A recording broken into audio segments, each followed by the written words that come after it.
before Jesus, before specifically November 8th of 2018,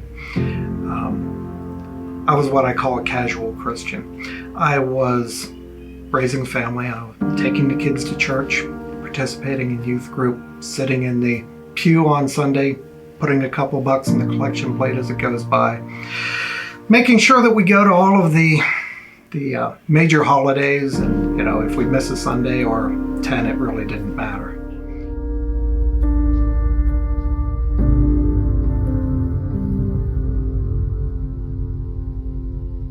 And this is what I was, and this is how we worked for many, many decades until 2011, when a life-altering event happened to me, a tragedy, and it wrecked me, completely wrecked me. And I began traveling with the people that I shouldn't have been traveling with, and going down roads I shouldn't have been going, and associating with people that were not my friends and did not have my best interest in mind or at heart. In 2007, my wife was diagnosed with ovarian cancer. And I thought with my own strength and our ability to work with science and medicine, I could carry the load, and I could carry her burden, I could carry mine, I could carry our entire family, and I tried desperately, and I failed miserably. When in August of 2011, she went into in-home hospice care, and she died in September. When she died, my world went black, and I did not know where to turn. I did not know who I was, and I didn't know why I wasn't able to save her.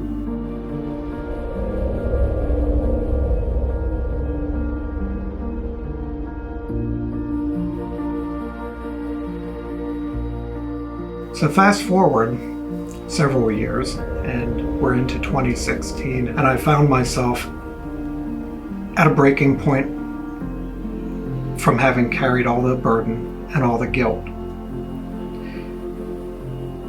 And I was ready to take my own life. It was September. I put myself in my car with the intention of driving to the woods, somewhere, maybe Honduras, and just ending. And something inside me was fighting me every step of the way.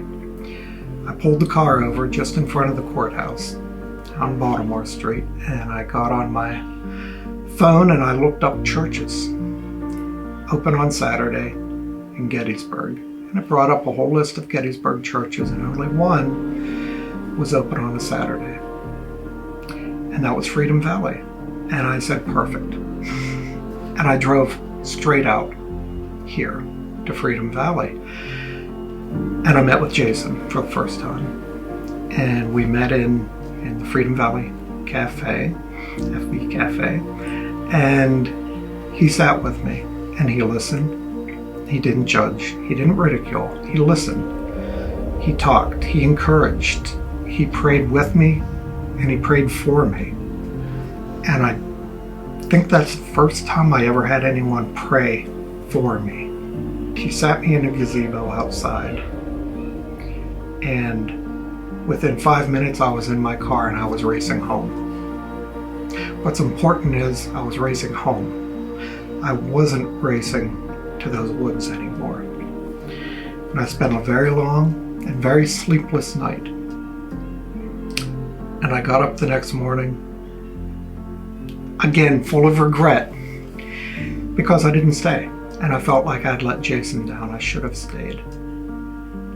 So I came back, and I came for the morning service, and I stayed for the afternoon service, the late service. And I never left. What Freedom Valley has given me and what I've learned is how to build a relationship with Jesus, through Jesus, with God. And I've never had that before. My walk with God now is 180-degree different than it was before. God was my last resort before.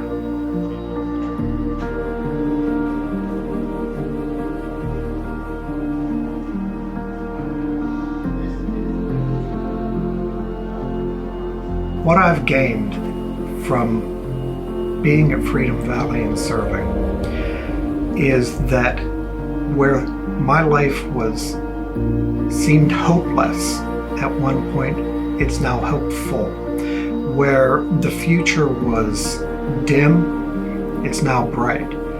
Where I was lost, I'm not.